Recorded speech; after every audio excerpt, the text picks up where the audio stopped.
GM, Mr. Pitcock. What is going on, sir? Happy Friday. Happy Friday, brother. I don't know, man. I'm on the way to the airport right now, so I was getting shafted all week at work, but I'm happy it's over with. I was enjoying the green candles today. Honestly, it got me thinking. I don't really play roulette, but I might play some double zeros and some 21 this weekend. For good measure. Oh, shoot. So is this a Vegas weekend you've got coming up? Yeah, Super Bowl's there, so I got a buddy who lives off the strip, and a couple other guys that I know were out there. This last week. They went out to California like snowboarding for the week, so they just Oh, got back last night. So a couple are heading out, and then a couple are staying behind. So should have you be a ever good been in time. a city where the Super Bowl is before?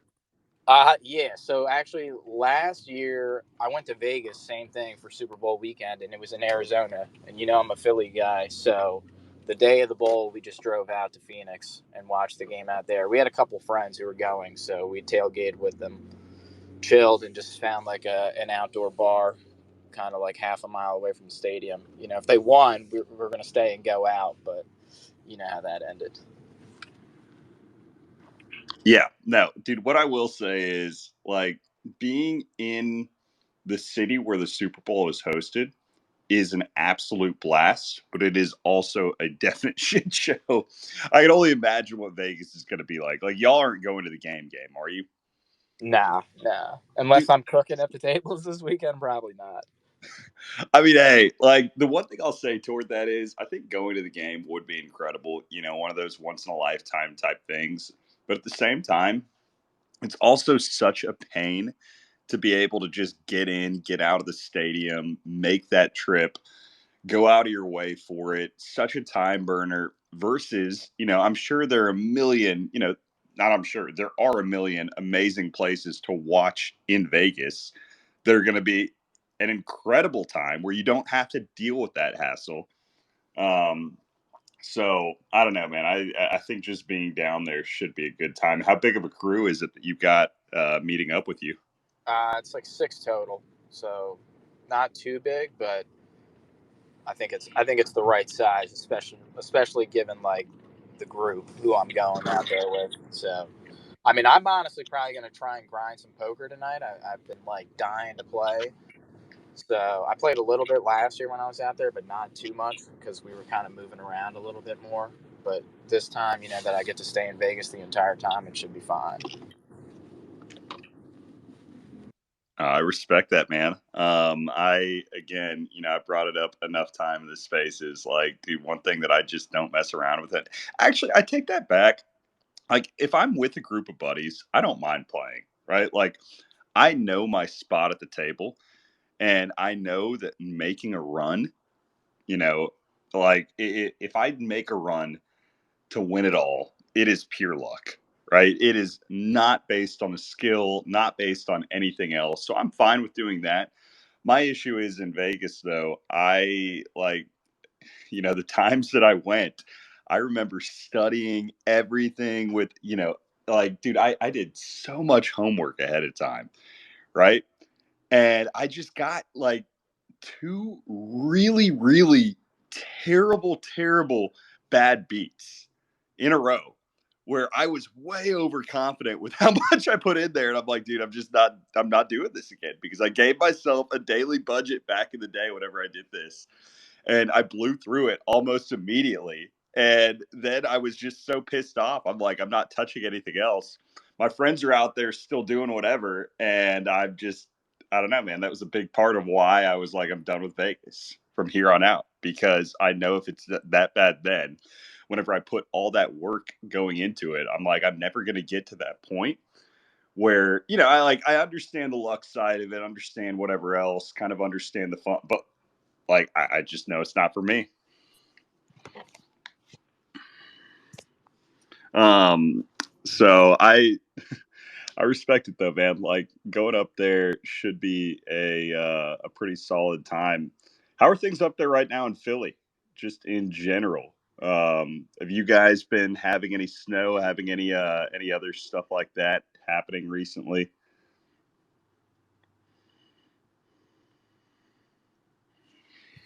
Well, looks like we lost him.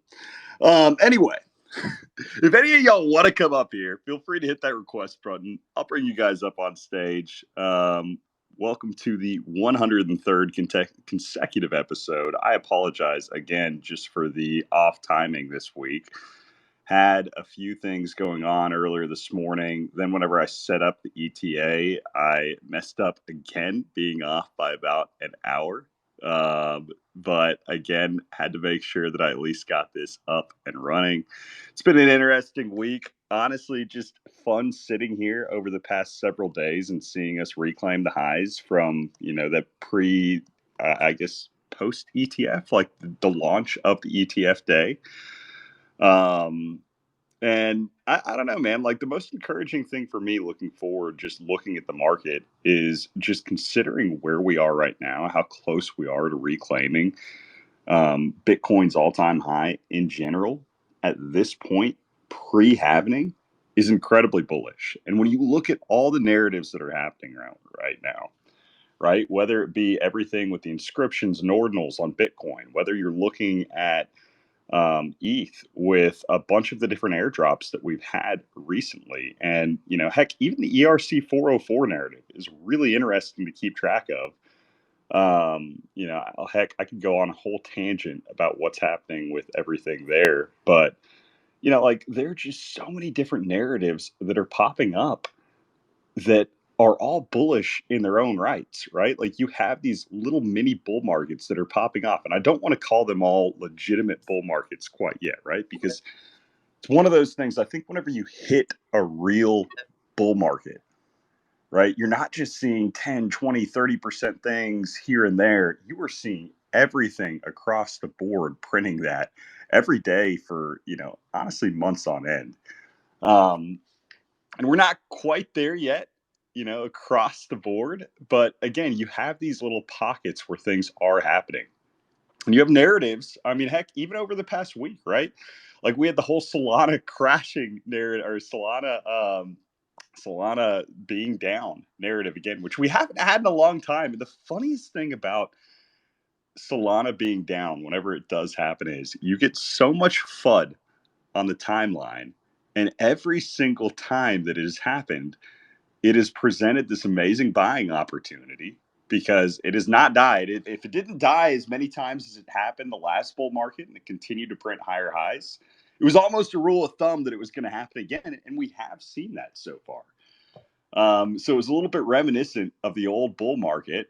And it's just fun to see a lot of this stuff start to cycle back in and, start to cycle back in so early as well.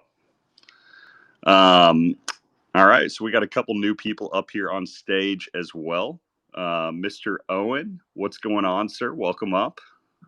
Sup, man? How you feeling? I'm feeling good, man. I'm feeling good. Dude, I thought it was funny the other day how one of the gods that came into the arena said that he was the first musician in there and that he was claiming it. I don't know if you saw that post or not. Somebody told me about it. Yeah, real ones know. I've been out here since day 2 of the arena, so yeah, it's gonna be hard to take that title from me. It's gonna I be a I little want bit to meet tough. him. I've been very eager to see other people who do what I do in there, because I mean, I like talking shitcoins. I like talking about Jason just as much as any arena user. But come on, a little bit of culture. Let's go, bros. You like the music. I know, man. I just wanted to say congratulations on not being alone anymore. Yeah, I've been out here in the wilderness with a shovel and a pickaxe, saying, "Hey, man, let's like what's been interesting to see is the word culture being like as applied to shitcoins, and like it's actually not ironic because that is to a great extent the culture in this space. Like culture coin isn't a misnomer. It's kind of euphemistic, but it's also like trading shit coins is like what degens like to do. So they are fucking culture coins. Yeah, it's fair enough. I think there are meme coins. There are culture coins in a sense. There are different things you can go throughout it, but the average successful meme coin does derive from a successful underlying culture. You know, same type of thing as an NFT, right? Like if you have a successful culture that is building up surrounding realistically anything in this space, you know, it's necessary cornerstone slash foundation that you have to be able to build up anything. So it's fair Yep, enough. can't spell culture without the word cult, can you? That's you know, bullish cults has been like the thesis since what, early summer. I remember what Zoomer Oracle talking about, you know, like the art of longing, the cult, and it seems like a very pervasive theory. I see we have Pythonomics in here. Speaking of cults, I wonder if he's going to get up on stage. We'll see, man. We'll see. He did hit that request button. Quickly, though, while we're waiting on him to come up, I want to throw it over to Dr. Diablo. Dr. Diablo, welcome back. How are you doing today? Hi, thank you. I'm great. I'm just wanting to say hello, and I was looking through my Wonky Stonks because it's the Wonky Weekly Alpha, and I just noticed that tomorrow it's my Wonky Stonk birthday. On February 10th of last year, it was the day I bought my first Wonky Stonk. So Dude, yeah. no way. Well, that's awesome. Yeah, and I have bought some more after that, but yeah, it's my wonkiversary tomorrow. I maybe will have to buy one more just for the culture. Let's go. Um, Yeah, and also I want to add that talking about Bitcoin and all the pumps, I say thank you to you because you were so bullish. I remember 40K was a magnet all last year, and now 40K is like a dot in the horizon down there. I Bro, mean, yeah, 40K is a magnet now would be a really bearish meme to continue exactly, putting out exactly. there. I mean, we're so far ahead now that it's okay. I mean, even if we go back, it wouldn't be like too bad. No, But yeah, let's go to 50K now. no, dude, the new one's not 50K. The new one's 100K as a magnet. Let's go, let's go. Yeah. Kara, Yeah, could so you have like, did you like see any of this? Is this like way more bullish than you expected? Like, what was your sort of take going into, I don't know, I guess 2024? Yes and no. Okay, so I honestly think price wise, as far as just the majors are concerned, not too surprised at all. Right? You know, this is about in line with what I expected at this phase of the market. I think what is a little bit more surprising from what I would have assumed 2 years ago, right? Like 2022 when the last bear market was kicking off. Again, Bitcoin ETH, some of those majors about where I expected. But the thing that I didn't expect as much was the strength in the side narratives, right? Like all of the side quests that are going on, where you've got so much independent growth within each ecosystem, and not just within each ecosystem, but like individual metas that are popping up as well, right? Whether we have had like the mini SoFi bull market, and whether we've had like some of the NFT stuff that's starting to come back, and a bunch of the different airdrop meta that we've had recently. I mean, heck, even some of the L1s and stuff that have started to pop off recently, where you're looking at like say for instance, what's happening with it, where you're starting to see a bunch of the growth within these individual ecosystems, and that you actually have enough users to be able to support some of that growth this early, right? Because a big difference between now and like 4 years ago, you just didn't have the massive people, and along with the massive people, the total capital to be able to support so much individual ecosystem growth. So, really, really bullish about some of the different tech developments that we've had over the course of the past. I mean, heck, even on the Bitcoin side, right? Like, I haven't been this bullish on Bitcoin in a long time. A big part of it does deal with the inscriptions ordinals narrative, right? Where you right now are actually having Bitcoin being developed as a true L1, which really has not been a big, I mean, it hasn't been a narrative at all over the past several years. Bitcoin has just been, like secure, scarce, And that's been its primary go-to, right? Like just this digital gold. Whereas now you're saying it's not just digital gold, it is a potential new layer to be able to build on top of. Um, and, again, pros and cons for the way that it's being built on right now. But overall, like, it's all a pro as far as the development and the narrative for Bitcoin as a whole, because it's increased use, increased fees. And a big question that we've had for a long time is how is Bitcoin going to be able to survive and be profitable for miners in its current setup with the proof of work consensus mechanism, um, whenever the halving continues to decrease at the rate that it has, right? And we finally starting to see some answers for that narrative. So a lot of really, really cool things that have popped up despite all of the FUD and kind of that long drawn out liquidation cascade we've had. Um, again, biggest surprise for me is just like all of these side quest narratives that have kept everybody busy and entertained throughout the bear market. Um, so I don't know. Hopefully that answers your question. I'm curious though, Owen.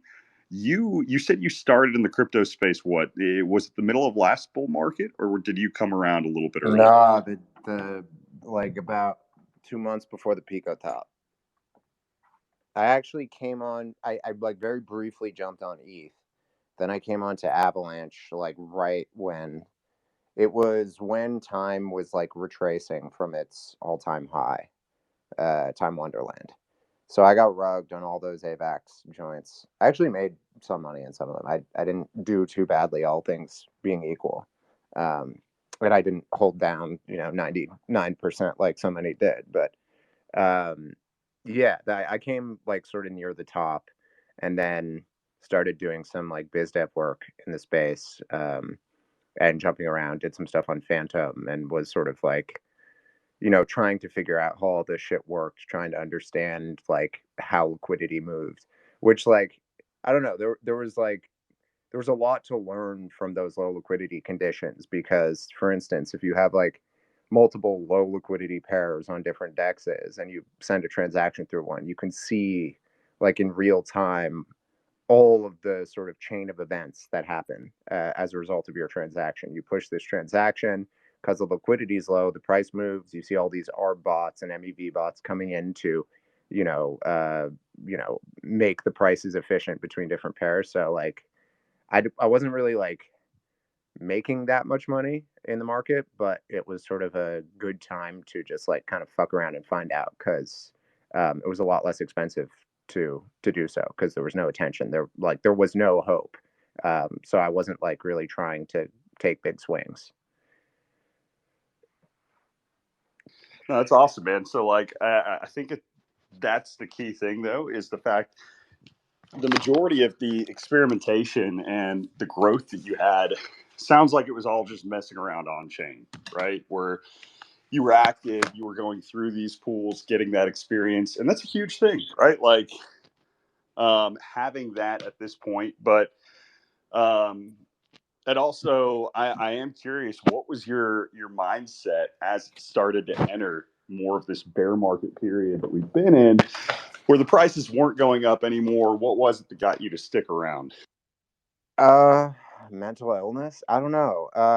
Well, like it isn't absent from the context in my life, which was I had my own band. We were doing 200 plus shows a year on the East Coast, and then COVID, and that sent my band to zero basically. Like their live music was canceled in Boston where I lived at the time. So I had moved to LA. I was trying to figure out what the fuck to do.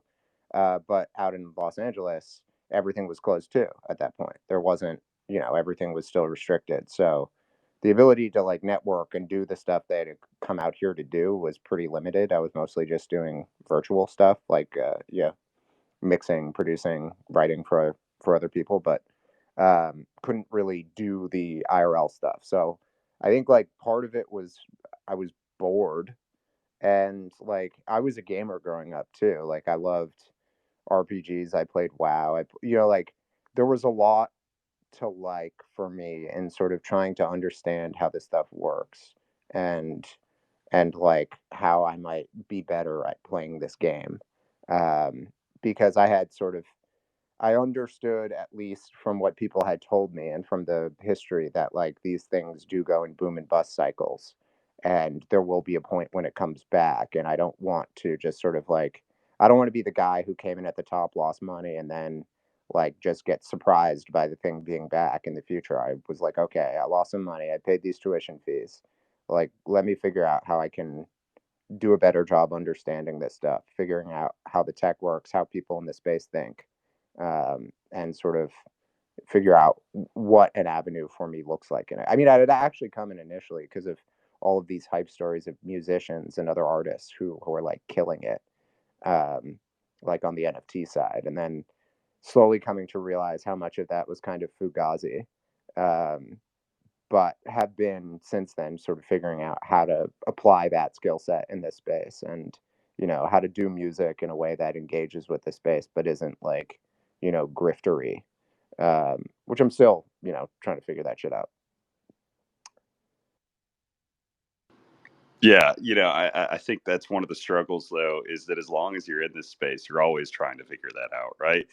And whether you are a small account or a large account, it can be tough, right? Because, regardless of your position, it's really easy to sit there and, you know, again, whether it's somebody that you trust following into a narrative, it's difficult to tell who you can trust, regardless of what side of the coin that you're on.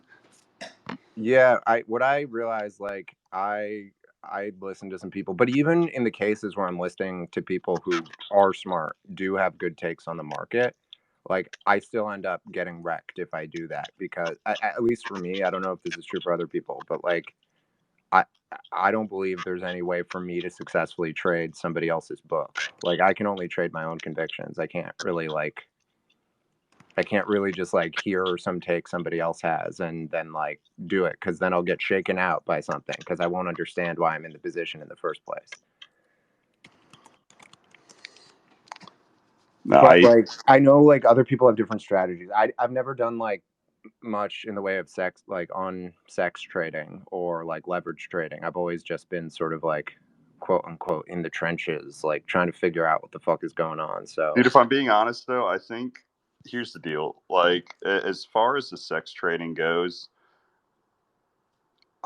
I think you have a higher percentage of people that are more successful that are in the trenches versus trading on sexes. Like, just honestly.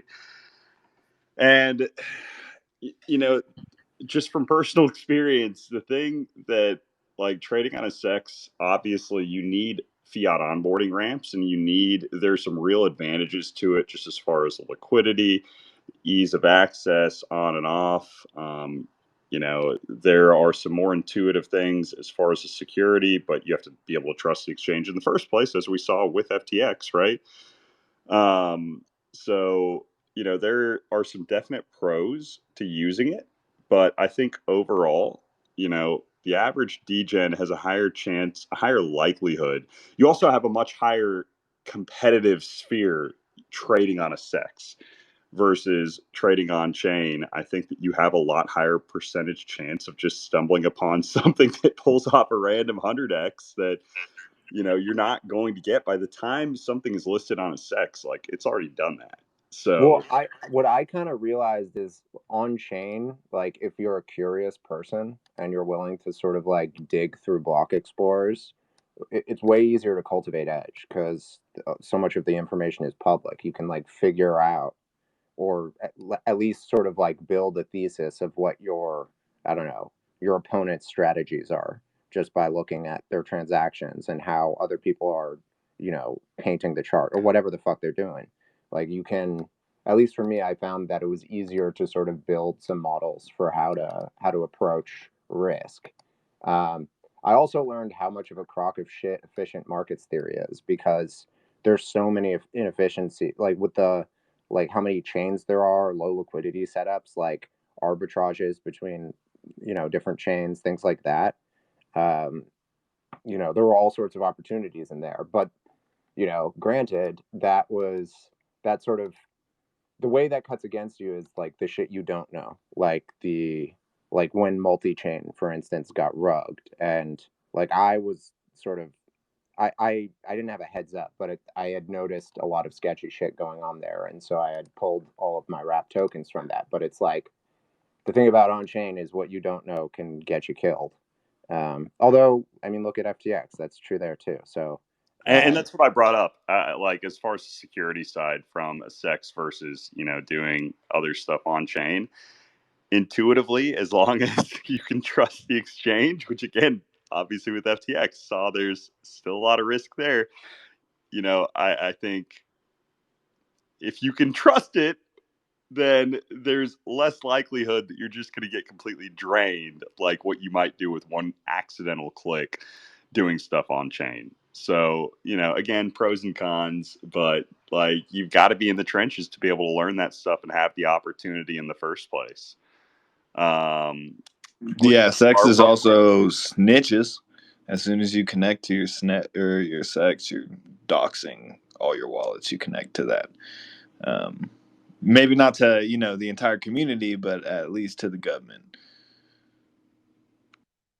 Yeah, and that's one thing that we've seen too. The average, you know, you trade off you trade off security for doxing is really what it comes down to. The higher trusted exchanges are going to be the ones that make you KYC. There's still a couple out there that won't make you KYC. But the thing is, they just do that as a growth strategy, and then they hope and pray that they're far down enough on the list that by the time they grow to critical capacity and they start implementing KYC across the board, that there are other bigger exchanges that did that before them that are going to be targeted first.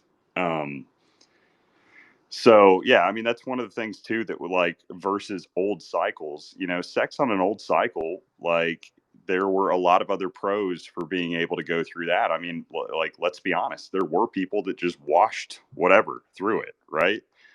And you don't have that as clearly anymore without having that, the doxing implementation with it. So it's getting more and more difficult to be completely anon um, on chain. So yeah, well, and it like seems that what's interesting about that to me is like just like with the arena, like it's not the arena wasn't first to this idea. I know Optimism, there a lot of their use cases and theses are based around the idea of on-chain identity, and although that can be sort of what pseudonymous, how the fuck do you say that word? Um, you know what I mean?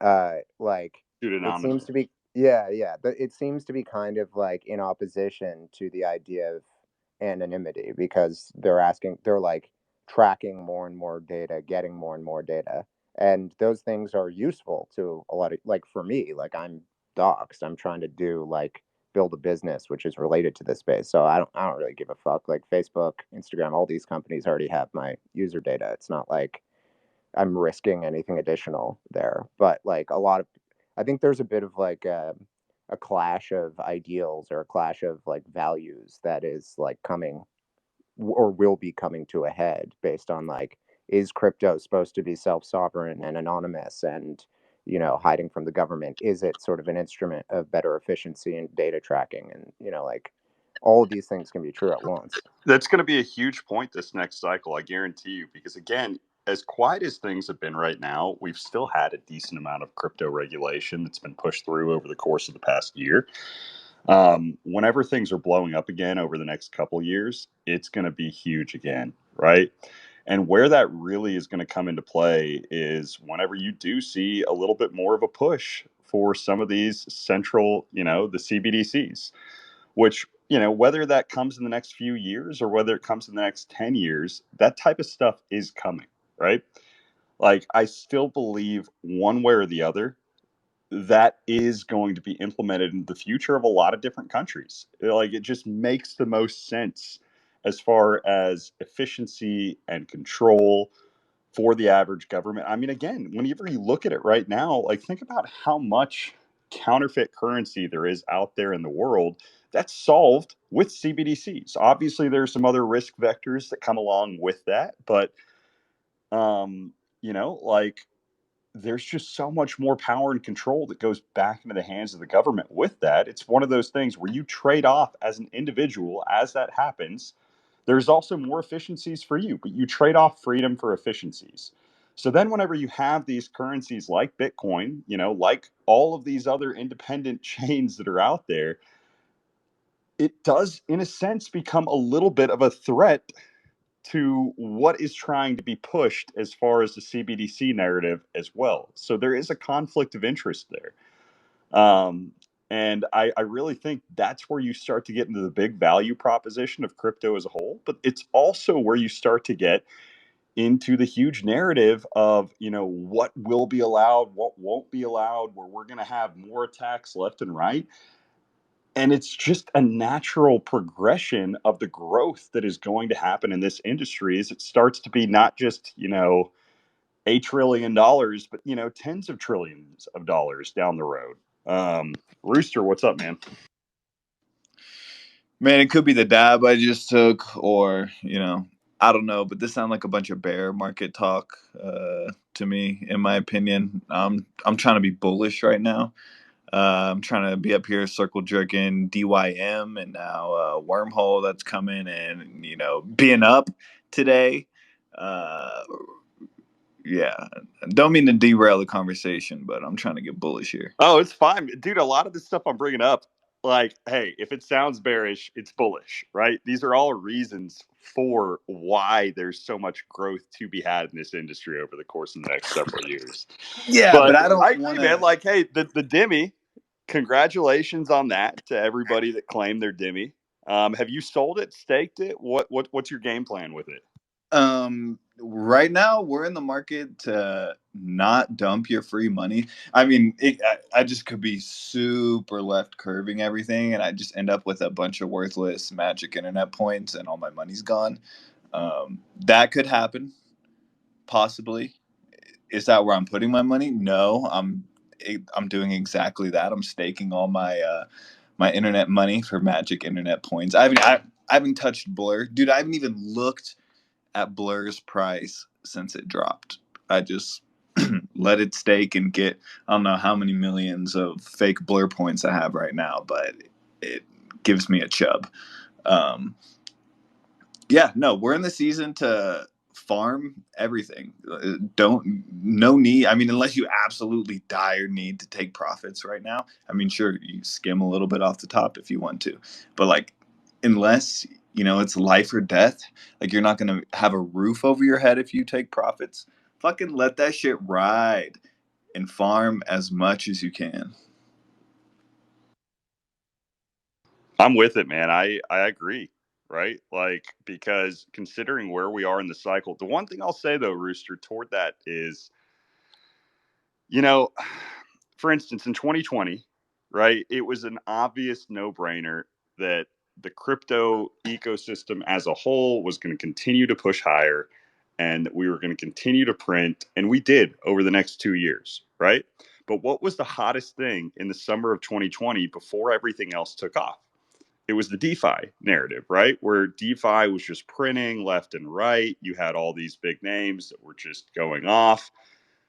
Well, and Link also, right? Where you're talking about Link, the on-chain Oracle narrative. I mean, you could go with the pandemic, and what ended up happening.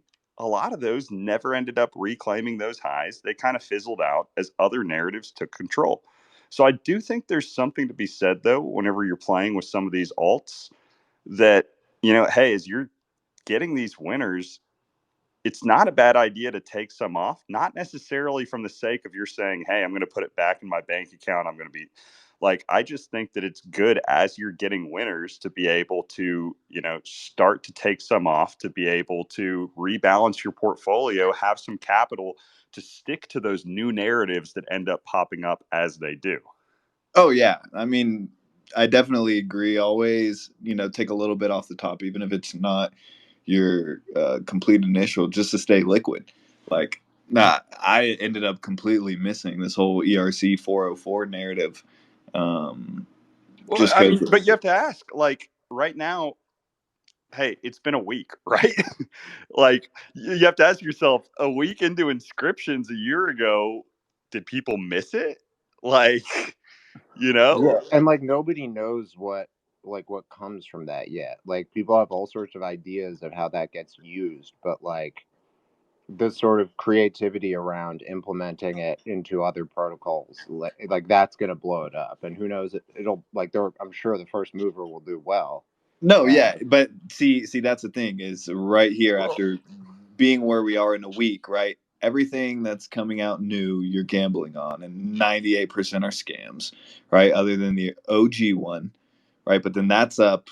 I don't even know how many X's. I think Talking last about time I checked, it Pandora. was like $36,000 for I've one gotten of into the But bets Pandora betting on boxes. derivatives. Like I remember reading people say like bet on the winner, not on the sort of like derivatives. And I Yeah, I was mean, like, if you have $36,000 to go, scoop up a week old Pandora box, like by all means, do with what you please. But uh, at this point, where the ERC 404s is, it's hard to allocate in anything. If you're trying to go for something new, you're gambling, and you're 98% likely to buy a rug, or you're likely becoming exit liquidity. hey, Um, here's the deal though with the ERC 404s. You know, it's super exciting some of the stuff that can come from it. I still don't fully comprehend everything as far as the standard is concerned, but the thing that I find a little bit funny is, it's like the entire standard is experimental and unaudited. It's not an official EIP yet, right? Like it's Dude, not it officially started as a rug. recognized. It So, literally point started as a being, rug. like when I read something like that, it easily could be, right? When you read something is completely unaudited and it's experimental and it's unproven and yep. be careful. It's like how the way I interpreted it is how long until somebody finds a way to be like, oh shoot, guess what? There was one little flaw in the logic here, and now all of your tokens are mine. And now it's gone. So that's the one thing, but it's also why there's so much potential upside with it. Because say that there aren't issues and it does stick around and it does continue to grow, it kind of begs the question, the way I'm looking at it. I mean, ERC 404s just seem like such a.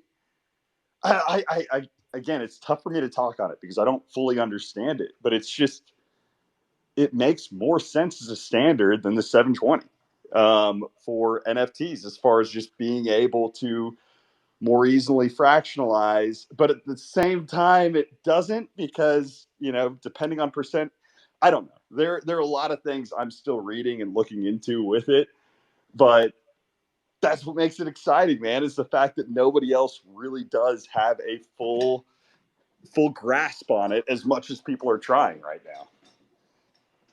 You know what? I faded it literally because it was ERC 404, like a 404 error, and I was like, this feels like a troll that's gonna rug. Like I mid curved that shit hard. No, I didn't fade it. I just completely fucking missed it. To be honest, when it dropped, and then I thought I'd be exit liquidity since like Well, 8,000. So, bro, to be honest, like same type of thing right now happening with Farcaster and these frames and everything else. I completely missed everything with that popping up. I still don't fully understand exactly what's happening with that. bro, I Like don't either. I What the fuck is created a well, farcaster? here's the deal too. I created a Farcaster account. I can't get more than 8 followers on that. Like, and I see all these random people blowing up. I'm like, how does that thing even work? Right? Like, I don't think I think one of the things with Farcaster that they're trying to differentiate with, I don't think you have individual tickets or keys for individuals. Am I right or wrong on that? If you do, I don't know how to buy keys or whatever else for people. I think it's just the fact they're trying to build a network where their profit venue is, well, you pay for storage space, you're going to pay us X amount for this storage space, and then the warp are like coins and points, but they're also not like coins and points. I think there are an infinite amount of warps, but you can't really trade them, but you kind of can. Um, Well, I would think the monetization for the platform like that, and even for like the arena long term, even though right now their profit model is completely based on buying and selling tickets, but if these platforms are able to scale, their profit mechanism is going to be the same as any other social, which is like data collection, aggregation, advertising, stuff like that. Dude, I mean, and you know, this is probably middle bell as fuck, but in my opinion, most, if not all, of the current state of SocialFi, and this is pre-arena takeover. I'm speaking because I have no idea what's going on with the arena, but they're all grifts. They were all 100% like profit maximalization. You know, started by FinTech because that just printed unimaginable numbers, right? Which is why everybody started making derivatives of them. And they're really setting the precedent, especially with, you know, what they're going to end up airdropping, right? Like how much is actually coming back to the community, because that's what brought them to the platform in the first place. And the farther, it seems like the newer ones are going farther and farther away from community rewards and going back into profit maximalization. Not saying that there isn't going to be a newer and better version and someone to execute properly. Well, There is a place for SocialFi in the market. I just in the current state, I think all of them are grist. so here's my take on it. I think that it has a place. One, because if it had a place during the bear market, and it was as successful as it was with the limited pool of people that were here, it just makes sense we're going to see a resurgence sometime throughout the bull market. Now, the question that you have to ask yourself then is, when this resurgence happens, how do these platforms potentially shift from being, taken as a grift to taking as something that's actually value add? I do think some of the things that Farcaster is doing with the whole frames, as far as being able to implement app native games, is, and being able to just launch NFTs is cool. Like, when I look at the arena, I think that would be an amazing integration also, where it's like, work with the hyperspace team to be able to figure out how to just natively launch some type of NFT from the platform itself, right? I have And to assume they're how going to it's do not that. just fully, because if it's fully just about buying and selling shares of tickets or keys or whatever the heck it is, you're right. That narrative by itself, with nothing else there, isn't sustainable, right? I think that it's got to have a deeper level of integration with some of these other, real applications for communities in there, whether it be, right now, where there are like these badges that the arena is doing, where, verifiable proof of some type of community that's integrated with it, where you now have everybody's wallet that is directly attached to their identity. There's some real benefits to that, as far as just natively being able to go out there and say, hey, I want to target X community with whatever airdrop this is, you know, whatever project that I have, I want to get them involved, being able to automatically whitelist it. Like, I think that's where some of the real benefits come into play, is being able to, you know, have these social flexes that are natively integrated into something that can lead to some type of reward mechanism. So I think that's where it's heading. Um, just it's a matter of how it's built out and executed whenever things roll around. But I'm confident, fairly confident, that as we start to see some of these tokens that are actually dropped to people, it'll lead to some type of boost back in these platforms. And the real question is, at that point, will they be sophisticated enough to be able to continue to captivate whatever user's attention? Yeah, I Uh, just wanted to say, I think like one of the things I've been thinking about a lot, like kind of since the beginning, because I got on the arena and was like totally the mark there. I drank the Kool-Aid super hard and got super wrecked because of it. which I've dusted myself off since then, but it was bad. But like discovery seems to be the key differentiator. Like I look at Farcaster and how they have the channels organized, and that feels kind of like reminiscent of Reddit in a way. Like this could be a way of handling discovery and organizing groups around topics and like ideas, or like and having those NFT integrations built, their sort of like monetization streams available to people who have built up a successful network or their own sort of community, their own network within that ecosystem. And then the arena has its own sort of discovery mechanism, which is right now chronological, but I have to assume over time that they implement some different shit there.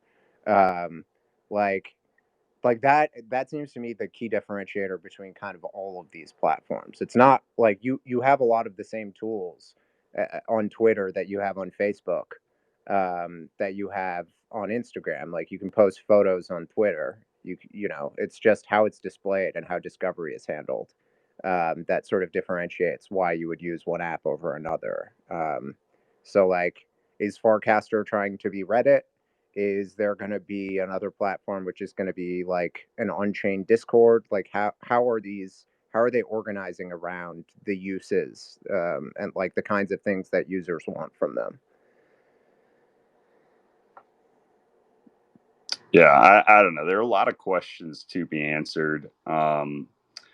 But again, the one thing that I'm confident on is that this entire community of people that are active in the crypto space are all autistic and degenerate, and there's going to be another wave of it, right? Like it's gonna happen, right?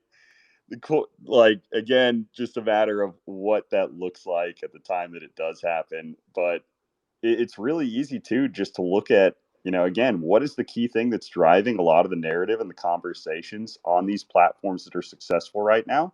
The two answers to that, it's either NFTs, like, and the dApps that are coming along with it with Farcaster. I mean, heck, or in the arena, it's like, the community coins, um, where everybody's on there. What do you see on the primary feed? It's people talking about like Pythonomics no chill, or the GERS, or cock, or whatever the heck else it is. It's become just this forum to be able to talk about that side of the degeneracy.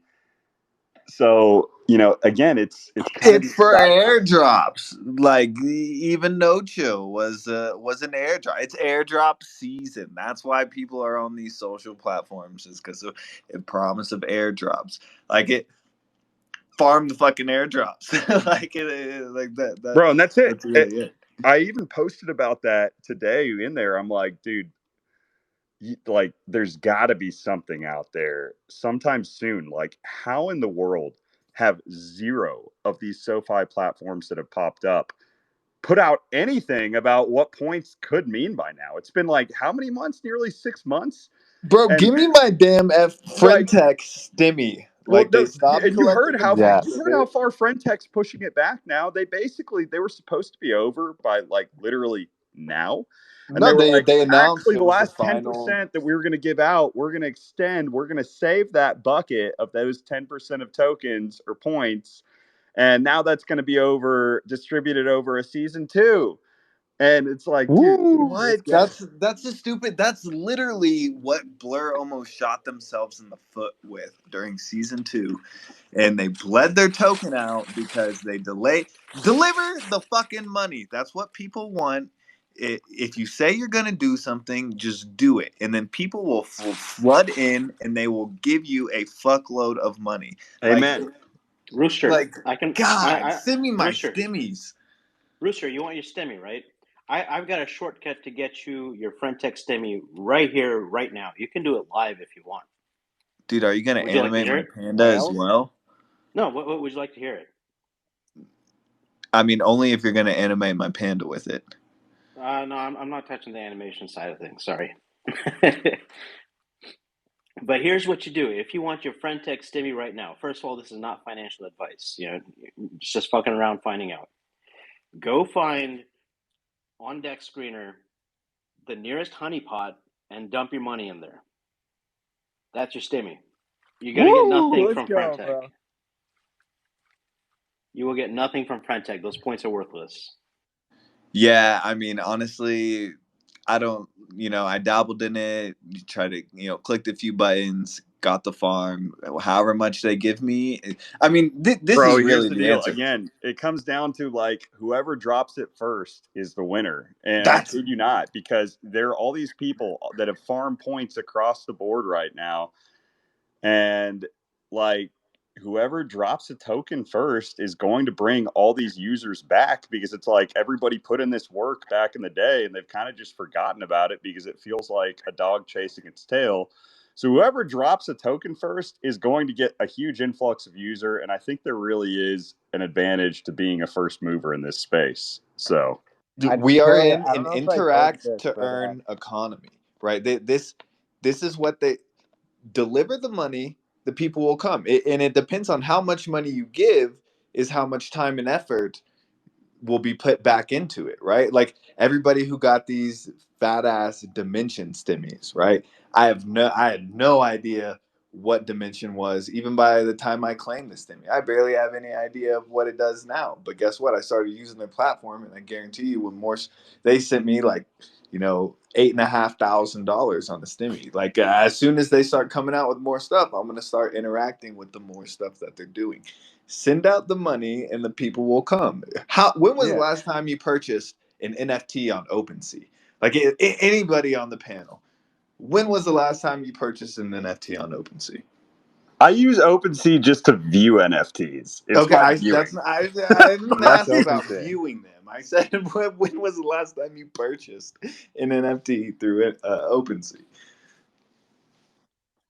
Rooster, I think you hit the mark several times. Money motivates movement, man. I mean, that's what it is. And also there's a cool side of tech, exploration, experimentation, with all this stuff as well too. But mark my word, the day X allows us to interact with the blockchain, I mean, all that shit is going anyway. Hear I me don't out, know if they're ever bros. going to get that deep into it with X though, man, because it gets to be super super complicated. As far as I think, whenever X does get to that point, Matt, it's going to be they're going to act almost more of a sex than they will some type of Dex, right? So it just gets really really tricky as you start to have real wallets and whatever else that you can do anything on chain with.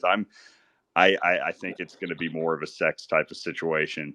Kaleo, you need to tweet first SoFi platform to send out the airdrop will get all of my attention. It's already done though. I feel like That he did a that. SoFi airdrop I has feel already like happened on the everybody's said platform. that. Oh, what? Hear me Oh, out, bros. I mean, maybe I really don't pay attention to like the. I'm not paying attention to SoFi right now. Personally, there's just way too many things going on. So maybe I just missed it. But people No. with influence need to pressure these platforms to send out the stimmies. Hey, I that's why I put out a post today, man. I mean, just a little nudge every here and there, I think, is what helps. Like, I really do like the way I just enjoy. I think why I still get on the arena is because I enjoy the people that are there. Still, it's kind of like almost having a burner account, if that makes any sense, where I can get on and I can basically say whatever I want because it's not this huge whatever platform, so I can say whatever the heck I want in there, be a complete degenerate, have fun with it. And I do like the way they've kind of turned things around. So I think that if I'm riding the horse that if there's a chance that this narrative recycles and goes back, I like the way that this team is stuck through the whole shitstorm that they have and that they're still building. So it's more just betting on a team than it is anything else at this point. Kind of like the NFT narrative, the whatever else, betting on people, I think is a big part of it. So that's kind of where I am, just kind of blindly trusting. I have a lot of ideas that I think would get it there, but I think that they're doing things right and slowly. But until then, it's kind of just this burner degen account that I'm, able to talk about whatever with. Yeah, maybe I've just had a bad taste in my mouth ever since I had 200 AVAX on there and got 74 points on the first distribution. and pretty much made me rage quit the whole app.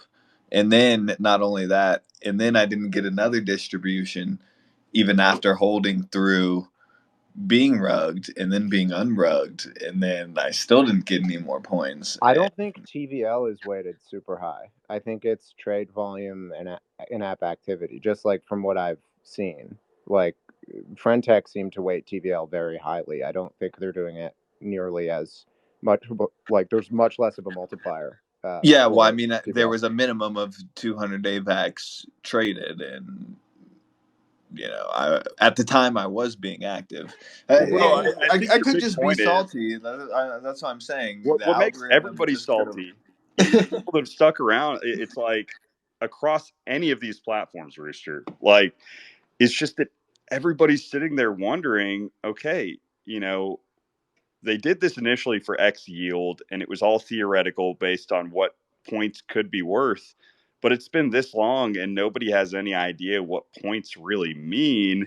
It's just time, right? Like, it's time. If you want people to invest in any of these, you have to have some type of clue of what you're farming, right? Well, Like, so for my any take, yield narrative, any yield narrative.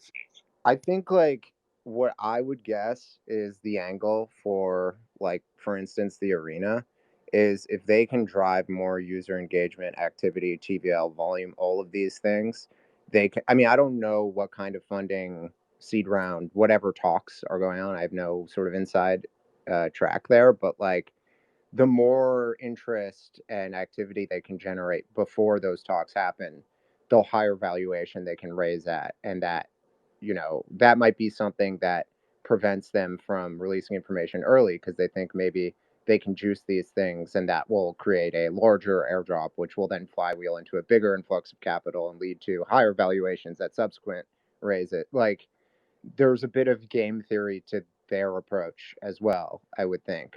Also, just hear me out, bros. New meta, ERC 20 points. We can call them tokens. Wait, you said ERC 20 points? Yes, we'll call them tokens. Okay. Like, I was going to say ERC 20 points, like literally a token. Yes, the new meta. Like, actually Yes. giving a token is the new meta. um, I love that, man. Yeah, because the funniest thing is, I like out of all these platforms, the highest airdrop that I can really think of that's happened to any user on any of these platforms is Pythonomics, where Let's everybody's gotten like go. $500. Like, Love to everybody see that it. stuck around got like a $500 stimmy right now from that, which is at least something.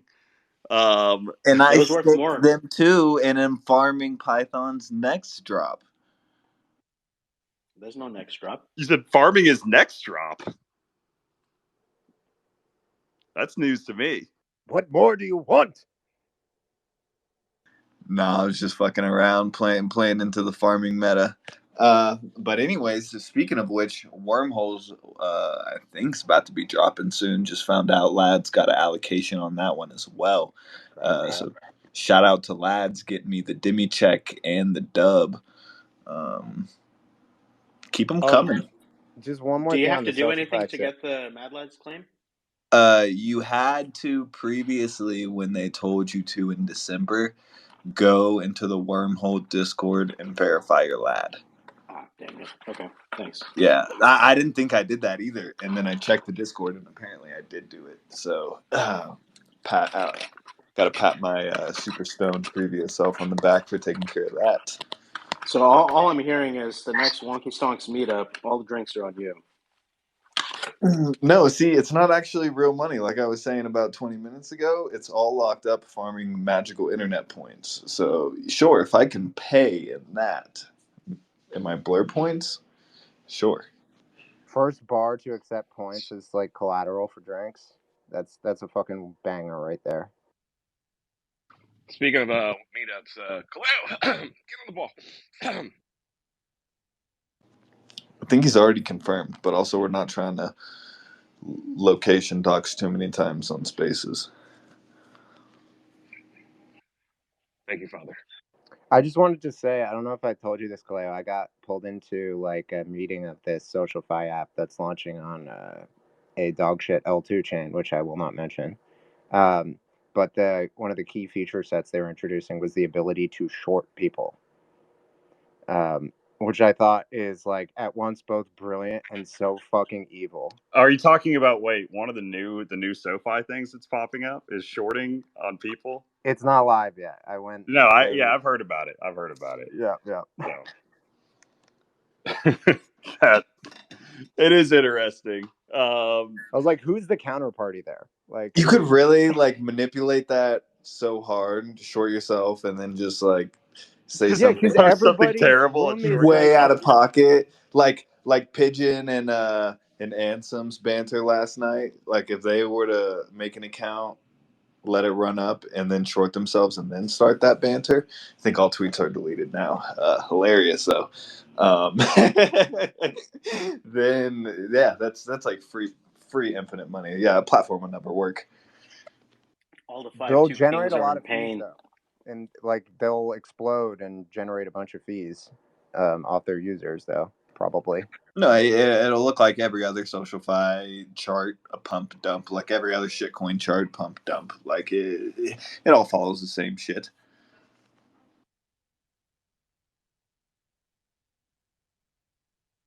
So cynical, Rooster. Yeah, This time is Rooster's on one different, today. bro. This time is different. Yeah, Yeah, I could be on one, dude. I just got fucking destroyed by this person in this crypto game. Uh, what crypto game is that? It's the rainy game. The what is it? Lords of Light. Dude, okay, that's It's actually actually something I really thought really about for fun. narrative. Create some really simple crypto game and have the tokenomics be similar to Dogecoin, where Dogecoin is just an infinite print of X amount of Dogecoin per day, right? So theoretically, though, by it being this linear print, it kind of does cycle down as far as just the percentage. Like there's a curve to where it curves off, and eventually it becomes more and more negligible as far as what you're doing.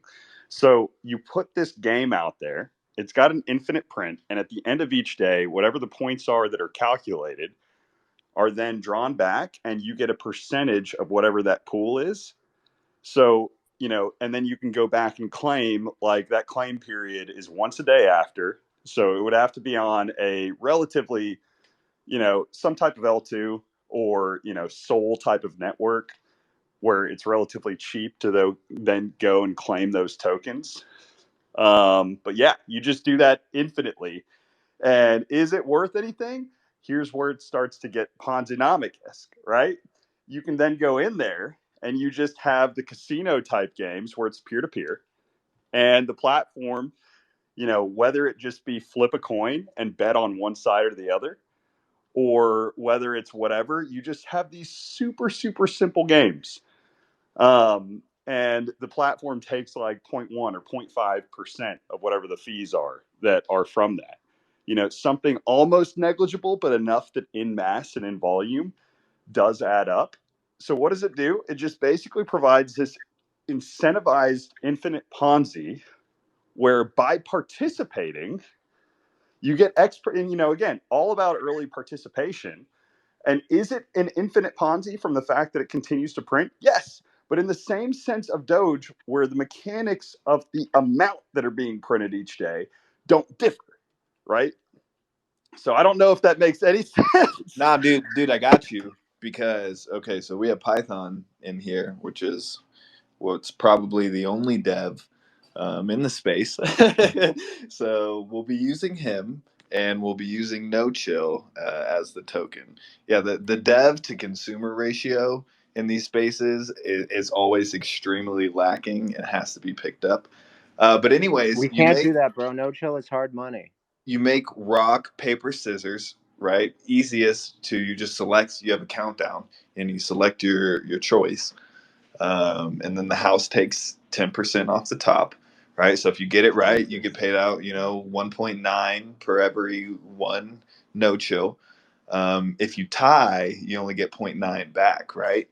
and then if you lose, you lose. But rock paper scissors, that would blow up. You could 1v1 people in rock No paper fucking scissors for way, like Okay, bro. but No 200. rock way paper is somebody scissors, gonna Rooster. do a coin flip with a 10% rake, bro. That's Yeah, ridiculous. 10% is ridiculous. The highest I could see Dude, what are being you paying on all these social fly platforms, dude? no 10% for a mass type thing like that wouldn't be. I feel It'd be like attacked. 1% tops. You Okay, want people. 10% for the poors. If you're betting over $200, then the percent gets cut down to No, like Rooster, 2%. you do it to where it's a small percent, right? Super small, maybe 0.5%, where people are like, I think 0.1 to 0.5%. Maybe you can lower the percentage by staking whatever token that you earn. I think that would be where the Ponzonomics of the tokens come into play. But you play it and you earn points, Yes, which that's become a it. token. So they are trading hard cash, which would be like Sol, You via earn this points on small vegan coin fee. flip if So you you didn't get the know. coin, and in again, in return, they either win X amount from the table of whoever their peer is, or they lose it. But either way, they're generating some type of token, and that token they can then come and claim and maybe stake it, maybe That's earn vegan rewards from coin that, flip, or dude. maybe You get lower literally percentage generate fees. points on vegan coin flip. Like that's legitimately. It's not PvP. It's PB House, but you can't really do PvP on tails. Only one person, or on a coin flip, only one No, person I gets thought about involved. it. Like you actually can do PvP like that, and you want to know how? Same type of way You you rock did, paper except that. scissors to see who goes first. So no, you have a pool and you say, "Hey, we're going to do a coin flip." I've thought about the mechanics of like I have so many random ideas I've thought through over the years. So you have a pool, right? This is And what you're it considering says while waiting clearly hours like for Wonky Spaces. they do that flip once every hour, maybe, or once every 10 minutes or 20 minutes. So you basically put it in and you know exactly how many people are on each side of it. And you just do the payout based on, so like if there are 55% on tails, you probably want to put it on heads because you would get a better payout. So, you wait and you aggregate it, you have a cutoff, then you do the flip, and then you distribute based on what the percentages are. Yeah, but if you only take 0.1%, how are we going to distribute 0.1% of the rake to all of our wallets? So the 0.1% in mass ends up keeping. I mean, like there are ways to be able to scale this, right? So You distribute the rewards to Okay, so a we have two staking pool. games then. We can coin flip well, and we I can was PvP thinking you rock play a game paper of scissors. Snake, right? Where Snake is a really easy game to build out, and you just play Snake or something like that. Or 2048. You remember that game where you like double up the blocks. So you can That's do my things airplane like game, that. bro. What's that? That's my airplane game. Yeah. So you do different games like that are really simple to build out, just classics that everybody already loves that don't really have like, any type of that you can recreate without having any type of IP infringement that you're really too concerned about. And then people just degen on those because they're so simple yet so addictive.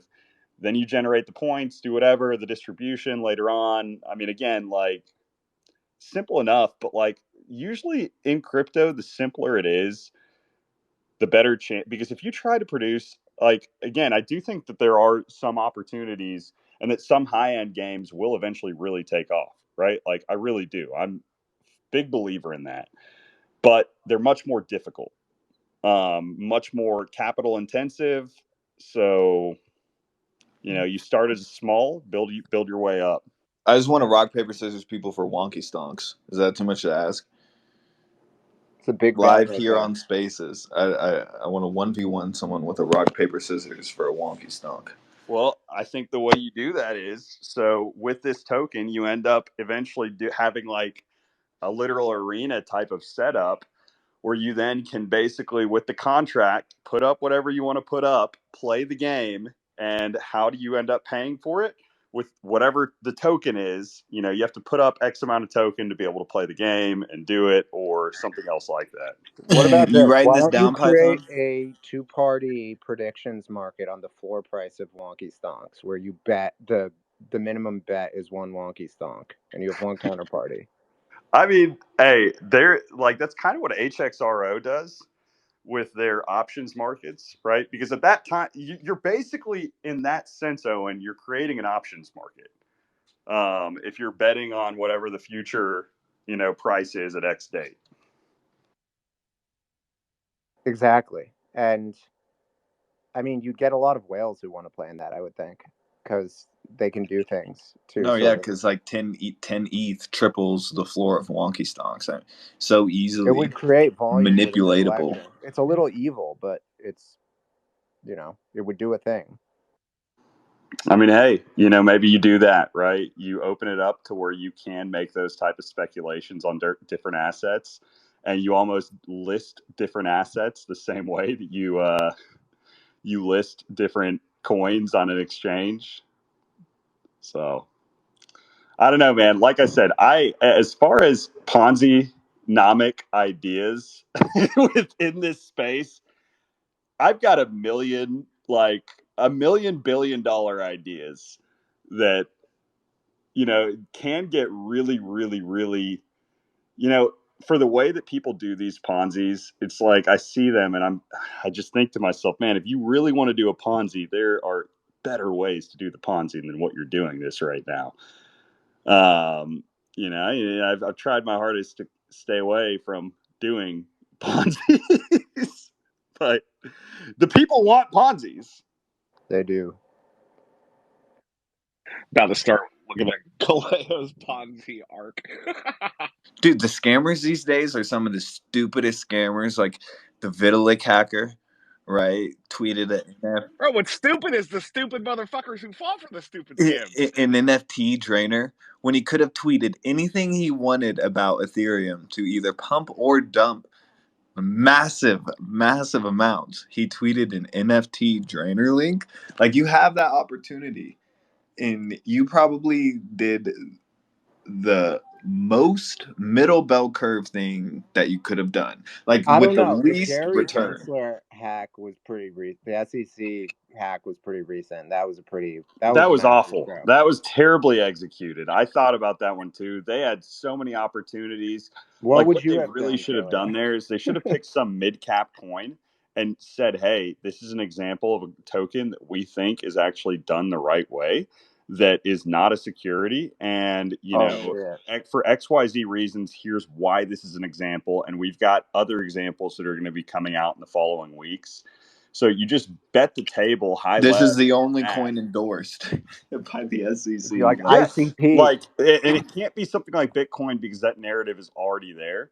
It has to be something semi believable. So just pick like a random. I would say from the 20 to 30 range as far as total market cap that are sufficiently liquid and sufficiently recognizable that the average person would say, "Holy cow, this could actually be real," but it's probably not. And I think that you would have had a way higher. And same with like the Vitalik thing. Like, hey, if somebody hacks Vitalik and you go through it, how you would probably make the highest return. You just put in a contract address and you say, hey, here's a token that I've been working on a while. You have like a really BS. You create a website, right? Which this wouldn't take much work. Create a website, create like a quick little white paper, which you could do the white paper just via chat GPT. It doesn't have to be anything too legit, and just say, hey, here's this project and here's what it's supposed to be. It's not there yet, but I wanted to share it. And then you have this LP that you've structured that you just rug after it runs up to like whatever mill, and right, like that would Yeah, be instead just he to got think 20 about. bored apes. Like, You have to specify the hack to the user base of people that follow the people, right? Like to be able to extrapolate the most amount of capital from this. I really hope there are no, but Motherfuckers taking notes. yeah, like I hope we don't have any just maniacal people that are sitting down here taking notes on all this stuff. and if we do break bread, like at least, like finder's fee or something. Yeah, just if you actually, no joke, if you pull off one of these hacks, put on chain in the comments. I learned how to do this from Wonky Weekly Alpha episode 103. Just like that's all we need. Just shout it out right there.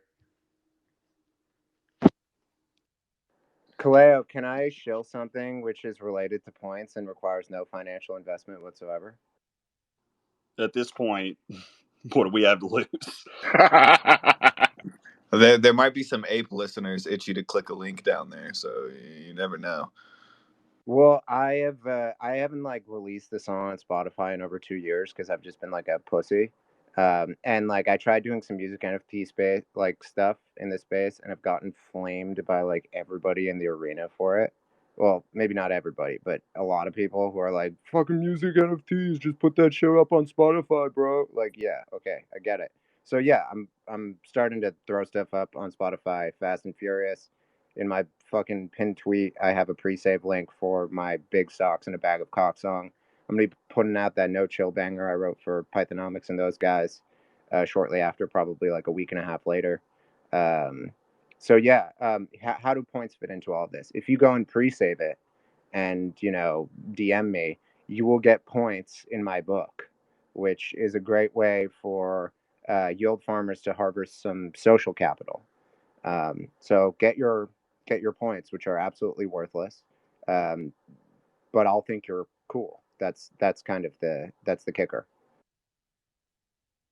So just like Frentech. It's just like Frentech, yes. Hey, the one thing I do have to shout out to Frentech, apparently now only half the bots that I used, they were all eligible for the Dimmy.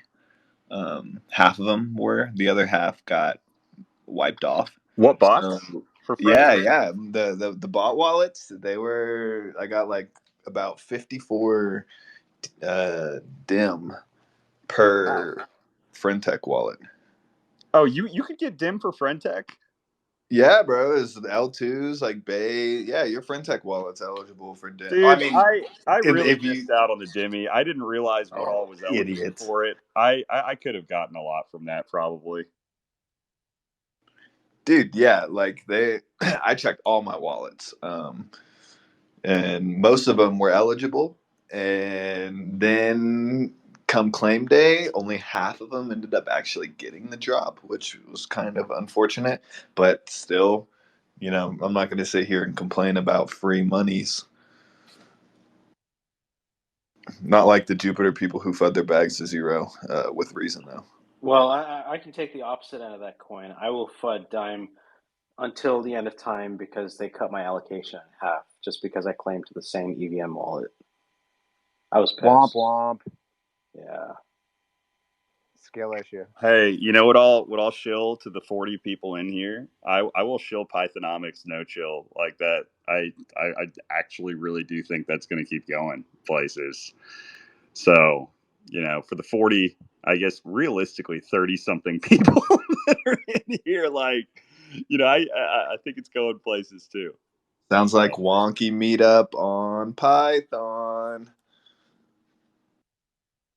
Hey, I got one last thing to shill. Today's the last day you can get my book Kindle edition for free. So, and also be on the lookout in about 2 weeks, maybe 3. I'm dropping my first children's book, so should be exciting. Let's go. Love that you're still writing, man. All right, gents. Well, I do have to get going here in a bit. Oh yeah, check out that song from Owen. It is kind of sick. Two girls, Still waiting one on the cup Wonky type Stonks beat. song, Owen. Still waiting on the Stonks song. Hey man, it's coming. Don't worry. I just, All right. I gotta tease it for a while just to build up the anticipation. The anticipation. Foreplay. All right. Well, with that, gents, it's been a fun one. Wonky Stonks are inevitable. We'll be back next week. And hey, be on the lookout.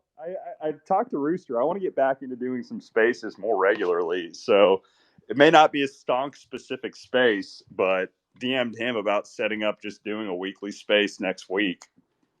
So be on the lookout for it. I'm pretty sure you said daily. Or daily. Yeah, I mean, you know what I meant to say. Daily space next week. Already trying to dip out, I see. So daily space next week. Be on the lookout. We're gonna try to set something up with that. But yeah, love y'all, and we will see you guys next week. Cheers, everybody. Have a great rest of the weekend. Go Niners. Much love.